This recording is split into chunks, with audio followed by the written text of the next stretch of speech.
예, 지난 5월 말에 우리 남강주 노회 목회자 그리고 장로 부부연합 체육대회가 있었습니다. 거기서 우리 서정열 장로님이 10만 원짜리 상품권을 이렇게 추첨을 해가지고 받았어요. 그런데 제가 이제 전직 직전 노회장이라고 해서 저에게 추첨할 수 있는 이런 기회가 와서 제가 뽑았습니다. 한 150명에서 200명 가량 이렇게 모였는데 그 중에 제가 첫 번째를 뽑았는데 그 많은 것 중에서 하필이면 제 이름을 뽑은 것이에요. 10만 원짜리입니다. 제가 가질 수가 없잖아요.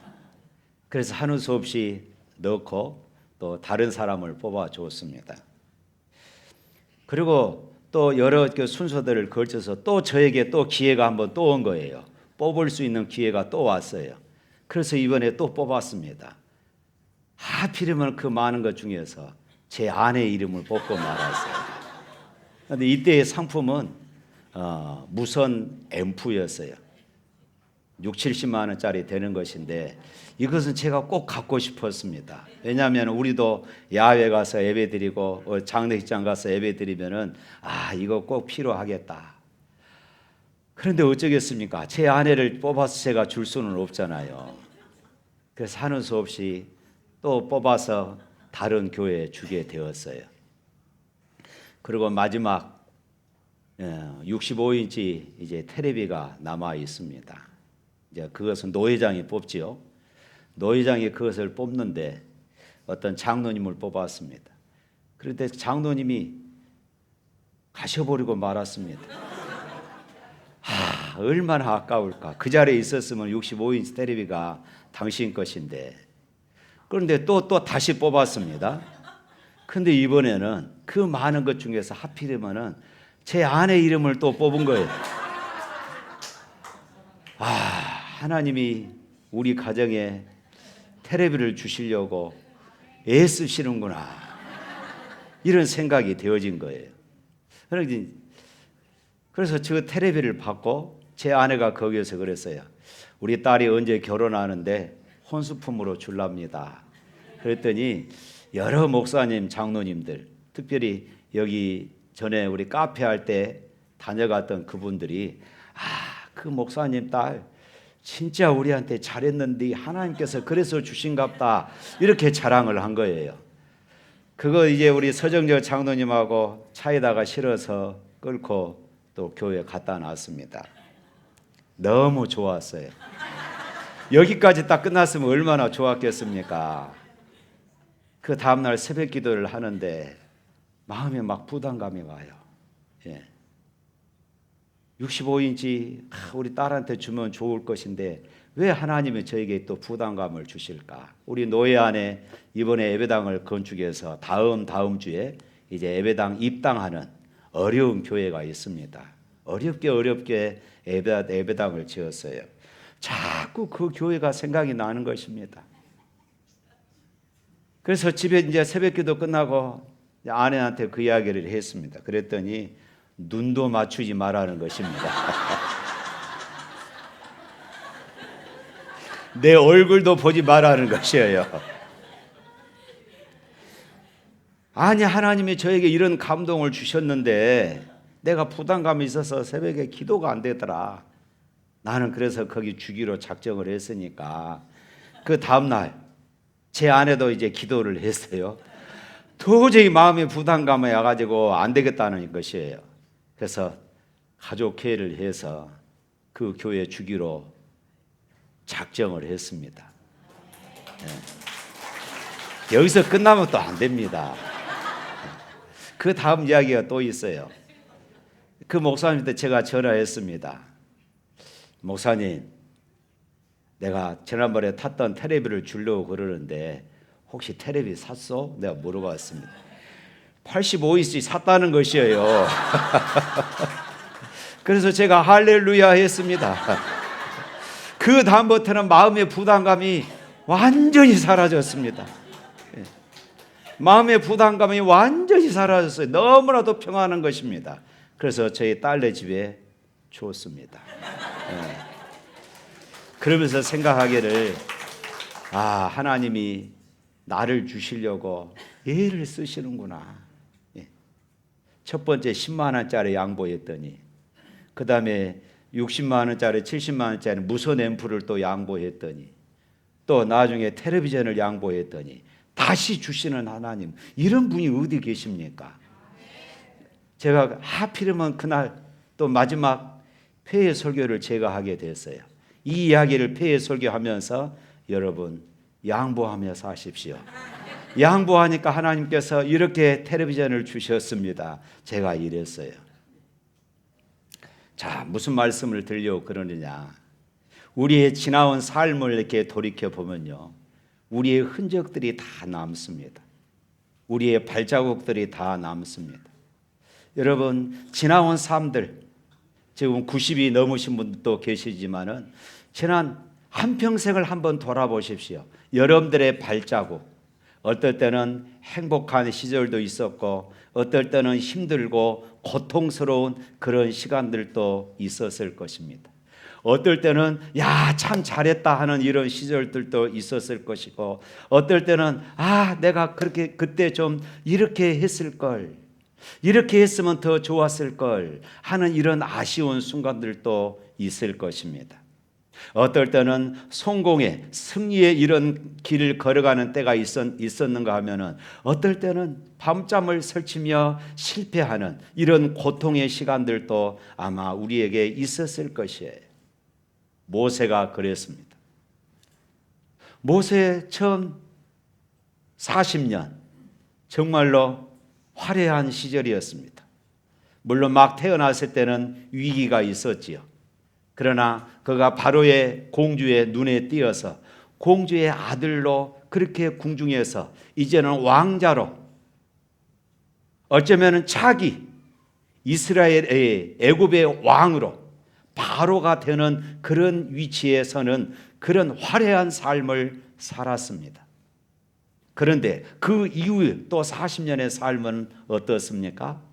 아주 비참하고 사람들에게 완전히 잊혀진 그런 삶을 살았던 것입니다. 그래서 그때는 잊혀진 세월이고 그때를 잊혀진 사람이다, 이렇게 말할 수 있을 것입니다. 그가 미디안 광야에서 했던 일은 양을 치는 것이 전부였어요. 당시 이 일이 하찮은 것이 문제가 아니라 그가 지난 40년 동안 바로 왕궁에서 40년 동안 배웠던 그런 어마어마한 학문들, 이런 지혜들, 이제 무슨 소용이 있겠습니까? 40년 동안 배웠던 그 학문들이 아무 소용이 없는 그런 세월을 살고 있는 것입니다. 궁중에서 공주의 아들로 권력의 중심에 있었다가 이제는 미디안 광야 40년 아무도 그를 기억하지 않는 그런 인생을 살아가고 있었던 것입니다. 모세의 가장 비참함을 드러내는 말씀이 오늘 1절 말씀에 이렇게 기록하고 있습니다. 우리 1절 말씀 한번 읽어볼까요? 모세가 그의 장인 미디안 제사장 이드로의 양떼를 치더니 그 떼를 광야 서쪽으로 인도하여 하나님의 산 호렙에 이르매. 여기 말씀에 보니까 40년이나 미디안 광야에서 양을 쳤는데, 양떼를 쳤는데 아직도 그에게는 자기 양이 없었습니다. 아직도 그에게는 자기 양이 없이 자기 장인 이드로의 장인의 양을 치고 있다는 것, 이것이 지금 어찌 보면은 모세의 현실을 보여주고 있는 것이에요. 그곳에서 40년 동안 벌써 80세가 되었잖아요. 그의 인생은 자기 인생이 아니라 장인의 인생을 지금 살아가고 있는, 어찌 보면 참 비참한 이런 모습을 가지고 있었던 것입니다.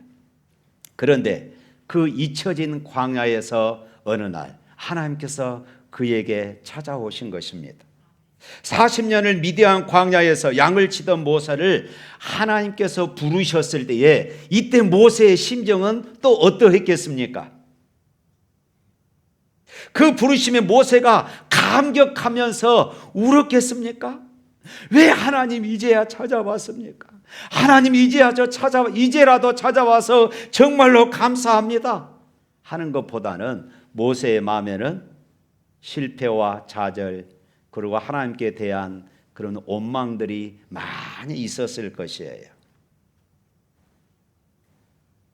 그래서 오늘 10절, 11절 말씀에 보면은 이렇게 기록하고 있습니다. 다 같이 읽어봅니다. 이제 내가 너를 바로에게 보내어 너에게 내 백성 이스라엘 자손을 애굽에서 인도하여 내게 하리라. 모세가 하나님께 아뢰되 내가 누구이기에 바로에게 가며 이스라엘 자손을 애굽에서 인도하여 내리까. 모세는 전혀 하나님의 부름에 감격하지도 흔쾌히 응하지도 않았습니다. 내가 누구이기에, 하나님 내 처지 좀 보십시오. 내 꼬락서니 좀 보십시오. 내가 지금 이런 형편에 있는데 어떻게 하나님의 일을 한단 말입니까? 어떻게 내가 바로 왕에게 찾아가서 이 이스라엘 백성들을 인도해 낸단 말입니까? 오시려면 좀 진작 좀 오시지. 내가 40년을 양치며 살았으니 이제 그의 열정도 다 사라져 버린 그런 뒤였습니다. 히브리인들을 구해야겠다는 열정도 기억도 사라진 지 오래였어요.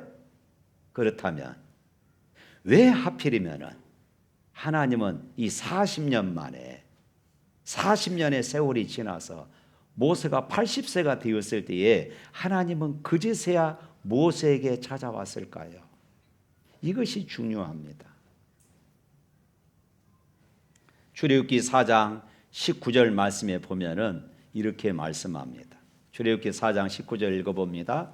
여호와께서 미디안에서 모세에게 이르시되 애굽으로 돌아가라. 목숨을 노리던 자가 다 죽었느니라. 너를 죽이려고 하는 사람들 다 죽었다는 것입니다. 물론 오늘 본문 7절 말씀에 보면은 여호와께서 이르시되 내가 애굽에 있는 내 백성의 고통을 분명히 보고 그들의 감독자로 말미암아 부르짖음을 듣고 그 근심을 알고, 지난번에 애고편 말씀드렸잖아요. 하나님께서 거기에 대한 답변을 하십니다. 내 백성들이 지금 부르짖고 있다. 내 백성들이 지금 고통당하고 있다. 내 백성이 지금 울부짖고 있다. 하나님은 그것을 들으셨어요. 알고 계셨다고 했습니다. 기억하신다고 그랬어요. 아브라함과 야곱, 이삭과 야곱이 했던 그 약속을 하나님은 분명히 기억하고 계신다고 말씀했습니다. 그리고 하나님은 때를 기다리는 것입니다. 모세를 죽이려고 했던 그 무리들이 다 죽었어요. 모세를 기억하고 있는 사람들이 다 죽을 때까지 하나님은 기다리셨던 것입니다. 그러니까 하나님께서 이미 모세를 통해 출애굽의 계획을 다 가지고 계셨던 것입니다. 그 계획을 이어서 하나님은 모세의 생명을 지켜야 하기 때문에 광야로 보내신 것입니다. 모세의 생명을 노리던 자가 죽기를 기다리고 계셨습니다. 그러니까 출애굽 사건은 모세 때문에 어느 날 갑자기 일어난 일이 아니라 하나님의 계획이었고 하나님의 역사였다는 것입니다. 할렐루야. 사랑하는 성도 여러분, 여러분의 삶에 이해할 수 없는 상황 때문에 하나님을 원망하고 근심하며 좌절하고 있지는 않습니까?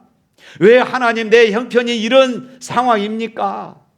언제까지 하나님 내가 이런 상황에서 살아야 합니까? 왜 나에게 이런 기나긴 고난을 주십니까? 여러분 말할 수 있을 것입니다. 그러나 여러분 기억하십시오.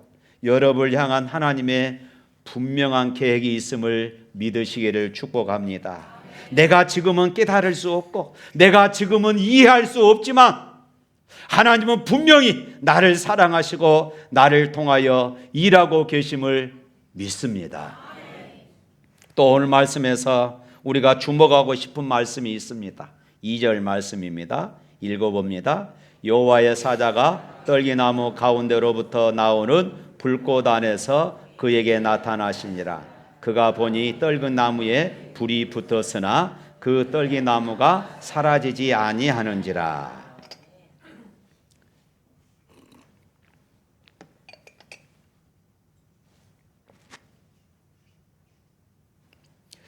모세가 양을 치다가 희귀한 장면을 목격하게 됩니다. 오늘 본문에 보면은 떨기나무라고 이렇게 말하고 있는데, 이곳에 이 가운데 불꽃 안에 하나님이 나타나셨어요. 우리말 성경에는 떨기나무라고 되어 있는데, 여러분 이스라엘 성지순례 또 시내산 이렇게 다녀왔던 분들은 이해하실 것입니다. 나무라기보다는 그냥 우리 전라도 말로 덤불 같은 그런 수준입니다. 더군다나 불이 붙으면은 금방 사라져 버리는 그런 덤불 같은 그런 나무예요. 지금 모세가 처한 환경이 초라할 뿐만 아니라 하나님께서 모세에게 나타나시는 이 장면도 장엄하고 웅장한 모습이 아니라 어쩌면 너무나도 초라한 모습일 수 있는 것이에요. 사도 바울이 예수 믿는 사람들을 핍박하고 예수 믿는 사람들을 잡으려고 다메섹으로 가는 길에 부활하신 예수님을 만났습니다. 그때 바울에게 찾아오셨던 예수님은 강력한 빛 가운데서 바울에게 찾아오신 것입니다. 바울이 그 빛 아래 너무나도 강력해서 꼬꾸라질 수밖에 없는 이런 강력함으로 하나님은 바울에게 찾아오신 것입니다. 그런데 여러분, 이 미대한 광야에 있는 이 가시덤불은 커도 1m 이상을 자라지가 않습니다. 모세의 초라함과 더불어 하나님의 나타나심 역시 강력하지 아니하고 어찌 보면 너무나도 초라한 이런 모습이지요. 열왕기상 18장 19장에 보면은 엘리야 선지자가 이 갈멜산에서 기도할 때 하늘에서 불이 떨어지는 그런 사건이 일어나지요. 이스라엘 백성들은 그것을 보고 벌벌 떨었습니다. 그리고 바알과 아세라를 섬기는 이 무당들, 이 우상 숭배자들을 850명을 그 자리에서 쳐 죽였습니다. 이때 엘리야가 얼마나 당당했는 줄 아십니까? 야, 봐라, 하나님은 살아계시다, 하나님은 살아계셔, 그런 강력하게 외쳤습니다. 그런데 그 소문을 듣고 악한 여왕 이세벨이 엘리야를 죽이겠다고 덤벼들었습니다. 그러자 모든 것이 바뀌어지고 말았어요. 그 자신감 넘쳤던 엘리야의 자신감이 다 사라져버리고 말았습니다. 낙심하고 그리고 낭망이 들었습니다. 하나님, 이런 상황에서 더 강력한 하나님의 역사가 일어나야 저 이세벨을 물리치지 않겠습니까? 이런 심정이었어요. 그래서 엘리야는 도망갑니다. 도망 다니다가 호렙산에 올라가게 되어져요. 당당했던 그 모습도 이제 다 잊어버리고 피곤하고 낙심하여서 하나님을 찾아요. 이러한 엘리야 선지자에게 하나님께서 나타나셨어요. 하나님께서 나타나셨던 이때 당시의 모습은 평소에 엘리야 선지자가 바라보던 그 모습과는 너무나도 달랐습니다. 갈멜산에서 강력하게 불로 임하셨던 그 하나님이 아니셨어요. 강한 바람이 일어났습니다. 그런데 그곳에 하나님이 있지 않았습니다. 불이 떨어지고 번개가 쳤습니다. 그곳에도 하나님이 있는가 봤더니 하나님이 아니 계셨어요. 지진이 일어났습니다. 아, 여기에는 하나님이 계시겠지 그랬더니 그곳에도 하나님은 계시지 않았어요. 하나님께서 멋있게 구름 타고 나타나시면 얼마나 좋겠습니까? 아무리 기다려도 바람 가운데도 번개 가운데도 지진 가운데도 하나님은 나타나지 않으신 것입니다. 그런데 열왕기상 19장 12절 말씀에 보면은 이렇게 말씀하고 있습니다. 읽어봅니다. 또 지진 후에 불이 있으나 불 가운데도 여호와께서 계시지 아니하더니 불 후에 세미한 소리가 있는지라. 엘리야는 갈멜산에서처럼 하나님께서 강력하게 임하실 줄 알았습니다. 그런데 세미한 소리로 고요한 침묵 속에서 하나님께서 엘리야를 찾아주셨던 것입니다. 엘리야야. 너무나도 세미한 소리로 엘리야에게 찾아오신 것입니다. 오늘 모세에게 나타난 하나님, 아무도 기억하지 않는 잊혀진 광야에서 살고 있는 모세에게 나타난 하나님의 모습도 바로 이와 같았던 것입니다. 사랑하는 성도 여러분, 우리는 생각해 봐야 합니다. 언제나 우리에게 찾아오신 하나님, 우리가 기대하는 하나님은 어떤 기적 가운데 찾아오시는 하나님을 우리는 기대를 하지 않습니까? 환상 속에 찾아오시는 그런 하나님을 우리는 기대하지 않습니까? 야, 반정아, 김 목사야, 그런 음성으로 우리에게 찾아오시는 그 하나님을 우리는 기대합니다. 그래서 지금도 하나님은 우리 가운데 역사하지만 우리가 느끼지 못한 이유가 바로 여기 있는 것이에요. 지금도 하나님은 우리에게 말씀하시지만은 그 음성을 우리가 놓쳐버린 이유가 바로 여기 있지 않을까요? 하나님은 지나치게 신비주의적이나 어떤 표적의 신앙으로 우리에게 찾아오실 것을 우리는 언제나 기대하고 있는 것이에요. 그러나 사랑하는 성도 여러분, 우리가 힘들어서 감히 하나님 앞에 부르짖을조차도 하지 못하고 신음하고 있을 때 하나님은 우리에게 조용히 찾아오신 분이십니다. 찬송하는 중에 흐르는 그 눈물, 나도 모르게 찬송하는 중에 흐르는 그 눈물 가운데서 하나님은 우리에게 찾아오실 수도 있다는 것입니다. 목사가 설교하는 이 말씀 가운데서 목사 이 소리를 타고 목소리를 타고 때로는 설교를 듣다가 여러분들의 가슴 속에 감동이 일어날 때 그것을 통하여 하나님은 우리에게 말씀하시고 계신 것입니다. 때로는 아무도 기억하지 않는 곳에서, 모든 것이 포기된 곳에서 하나님은 가장 긴밀하게 우리의 삶을 파고 들어오시는 분이심을 믿으시기를 바랍니다. 모세를 부르시는 소명의 장소에서 우리가 기억하는 가장 유명한 장면은 바로 이 5절 말씀입니다. 우리 5절 말씀 한번 읽어봅니다. 5절, 하나님이 이르시되 이리로 가까이 오지 말라. 내가 선 곳은 거룩한 땅이니 네 발에서 신을 벗으라. 모세에게 신발은 무엇보다도 신의 산이 돌산이니까 신을 신어야 발을 보호할 수 있는 그런 신발일 것입니다. 또 낮이면 뜨겁고 달궈진 모래에서 보호해 주는 그런 신발일 것입니다. 그런데 신발을 벗으라는 말은 단순히 그 정도가 아니라 중요한 의미가 담겨져 있다는 것입니다. 모세는 40년 동안 애국 왕궁에 있었습니다. 그곳에서 그는 왕자로 살았습니다. 아마 왕궁을 걸어 다녔을 것입니다. 멋진 자리에서 그의 신발이 함께 있었을 것이고 함께 동행했을 것입니다. 그가 걸었던 인생 초반의 40년은 화려한 기간이었어요. 화려하게 그 신발은 함께 모세와 있었던 것입니다. 그러던 어느 날 그는 자신의 동족 이스라엘 백성들이 애굽인에게 매맞는 것을 목격을 하지요. 그리고 분을 참지 못해서 애굽 사람을 돌로 쳐 죽였습니다. 그 현장에도 모세가 신었던 그 신발은 함께 있었습니다. 살인의 현장에서도 신발을 신고 있었다는 것입니다. 아무도 모른다고 생각했던 바로 그 자리, 이 살인의 현장에도 이 신발은 있었다는 것입니다. 결국 그는 사람들의 눈을 피해 미디안 광야로 도망을 갑니다. 그때도 신발을 신고 있었습니다. 이들을 만나고 또 아내 시보라를 만났을 때도 신발을 신고 있었습니다. 아들을 낳을 때도 신발을 신고 있었습니다. 광야에서 양떼를 몰고 다닐 때도 신발을 신고 있었습니다. 광야 40년 이 발걸음은 정처 없이 잊혀진 세월이었고 잊혀진 시간이었고 잊혀진 사람으로 살 때 여전히 그 신발을 신고 있었습니다.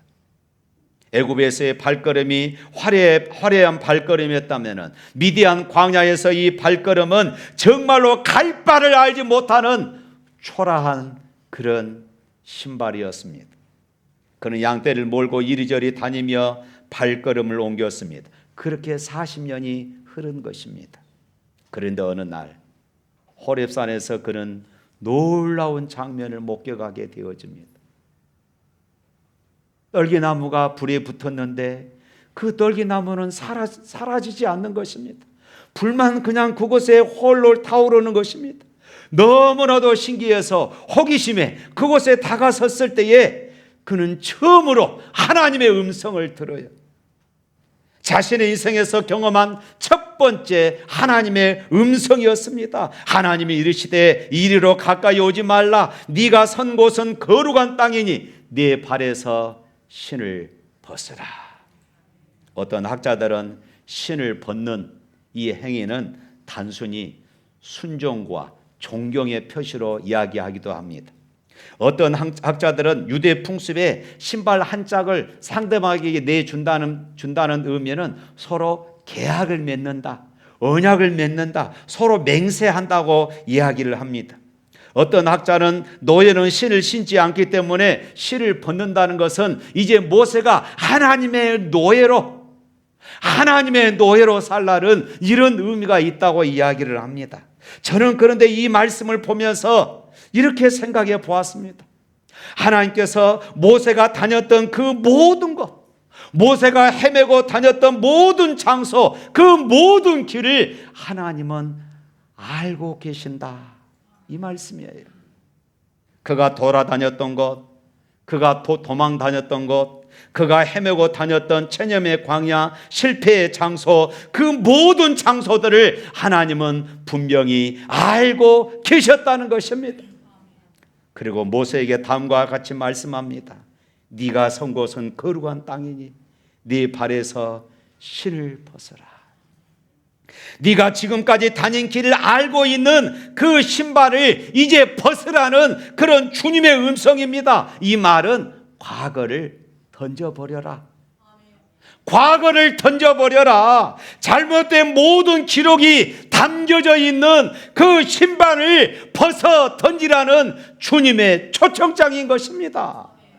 동시에 그 명령 속에 또 다른 의미가 있습니다. 이제 내가 너에게 새로운 길을 가도록 해주겠다는 의미입니다. 이제 새로운 신발을 신겨 주겠다는 하나님의 음성입니다. 이제 내가 네 발걸음 한 걸음 한 걸음마다 내가 책임져 주겠다, 내가 인도하겠다 하는 이런 하나님의 음성으로 말씀하고 있는 것입니다. 모세가 그 후에 간 길이 어떤 길이었습니까? 가족을 돌보는 안주의 길에서 벗어났습니다. 장인 이드로의 양치는 그런 일들을 벗어나는 길이었습니다. 광야의 양떼를 돌보며 인생을 겨우 연명하던 그 길에서 벗어났습니다. 광야를 맴도던 정처 없는 길에서 벗어나 이제는 이스라엘을 구원한 위대한 길로 그는 걸어갔던 것입니다.